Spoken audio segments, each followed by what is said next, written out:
అన్ని మతాల సారం ఒక్కటే, అదే మానవత్వం. ఏ మతమైనా జనహితమే కోరుతుంది.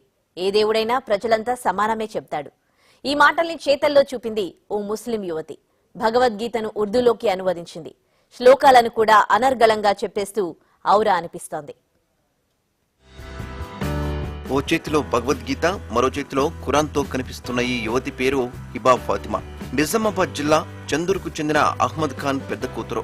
ప్రస్తుతం వీరి కుటుంబం బోధన్ పట్టణంలోని రాకాస్పేట్లో ఉంటుంది. డిగ్రీ పూర్తి చేసిన ఫాతిమాకు సాహిత్యం, పురాణాలు, ఇతిహాసాలంటే మక్కువ ఎక్కువ. హిందువులు భగవద్గీత, ముస్లింలు ఖురాన్, క్రైస్తవులు బైబిల్ను ఎందుకు పఠిస్తారు, అందులోని సారాంశం ఏంటి అనే అంశంపై అధ్యయనం మొదలుపెట్టింది. భగవద్గీతను ఉర్దూలోకి అనువదించి ముస్లింలను కూడా అందుబాటులోకి తేవాలని సంకల్పించింది. మొదట భగవద్గీత శ్లోకాలను ఇంగ్లీష్లోకి మార్చింది. ఆ తర్వాత ఉర్దూలోకి అనువదించింది.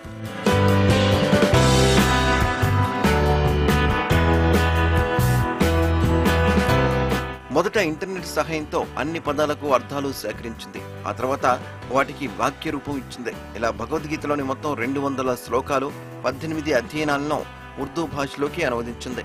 తుది మెరుగులు దిద్దిన తర్వాత పబ్లిషింగ్ కోసం సన్నాహాలు చేస్తోంది.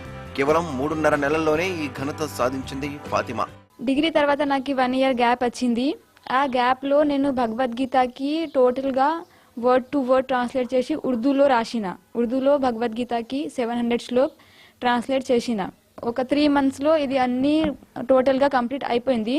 కంప్లీట్ అయిపోయిన తర్వాత 1 month గ్యాప్ లో ఒక 100 శ్లోక్ రిమెంబర్ చేసుకున్నా. దాని తర్వాత ఇంకొక బుక్ స్టార్ట్ చేసిన. పట్టుదలతో తెలుగు మాట్లాడడం కూడా నేర్చుకుంది ఫాతిమా. ప్రస్తుతం నిజామాబాద్ డైట్ కళాశాలలో టీటీసీ ఫస్ట్ ఇయర్ చదువుతోంది.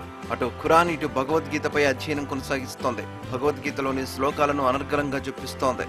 మహాభారతం విశేషాలు, చారిత్రక ఘట్టాలను కూడా చకచకా చెప్పిస్తోంది. శ్రీరాముడు, అతడి తండ్రి, తాత, ముత్తాతల పేర్లను కూడా చెప్తోంది. గ్రంథాలకు మతాలు లేవు, ఇవన్నీ మనుషులు సృష్టించుకున్నవే అంటోంది ఫాతిమా. తెలుగు, సంస్కృతం చదవలేని ఉర్దూ మీడియం వారికి భగవద్గీతను అందుబాటులోకి తేవాలన్న ఉద్దేశంతోనూ అనువాదం చేశానని చెప్తోంది. హిందూస్ భగవద్గీతకి చదువుతారు, ఎందుకంటే భగవద్గీత తెలుగులో ఉంది, హిందీలో ఉంది, ఇంగ్లీష్లో ఉంది, చదువుకుంటారు. భగవద్గీత అంటే అన్ని మానవ జాతి కోసం book. That's not a book only for Hindus.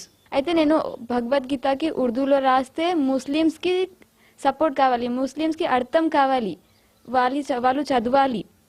అందుకే నేను భగవద్గీతకి ఉర్దూలో రాసినాను.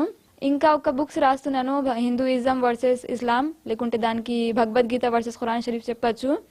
అది ఇంకా ఇన్కంప్లీట్ ఉంది. అది కంప్లీట్ చేసిన తర్వాత ఆ బుక్ మరి ఈ బుక్ ఒక్క దగ్గరే పబ్లిష్ చేయాలని కోరుకుంటున్నాను. ఫాతిమా భగవద్గీతను ఉర్దూలోకి మార్చడంలో తండ్రి అహ్మద్ ఖాన్ ప్రోత్సాహం కూడా ఉంది.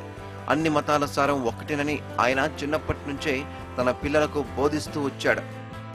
హిందువులు గ్రంథం భగవద్గీత అని అనుకోవడం చాలా పెద్ద పొరపాట. అలా అనుకోవద్దు ఎవరైనా కానీ. భగవద్గీత ప్రపంచం మొత్తం మానవ జాతి కొరకు ఉంది, హిందూ వర్గంకు లేదు. హిందూ వర్గం, ముస్లిం వర్గం, సిక్ వర్గం ఇది మనం చేసుకున్నాం. ఖురాన్ కూడా ముస్లిం ప్రాపర్టీ కాదు. రబ్బుల్ ఆలమీన్ అని ఉన్నది అక్కడ. అల్లా ప్రపంచం మొత్తం మానవులకు అల్లనే. ఈశ్వర్ అంటే న్యామతుడు, అల్లా అంటే న్యామతుడు. అలగలగ్ భాషలో, వేరే వేరే భాషలో పలకరిస్తాం. అల్లా అంటే ఈశ్వర్ అంటే అల్లా. మతం, కులాల పేరుతో కుమ్మలాటలు పెరిగిపోతున్న ఈ రోజుల్లో సర్వమతాల సారం ఒకటేనని నిరూపిస్తున్న ఫాతిమా ఎందరికో ఆదర్శంగా నిలుస్తోంది. ఆమె ప్రయత్నాన్ని మతాలకు అతీతంగా అందరూ అభినందిస్తున్నారు.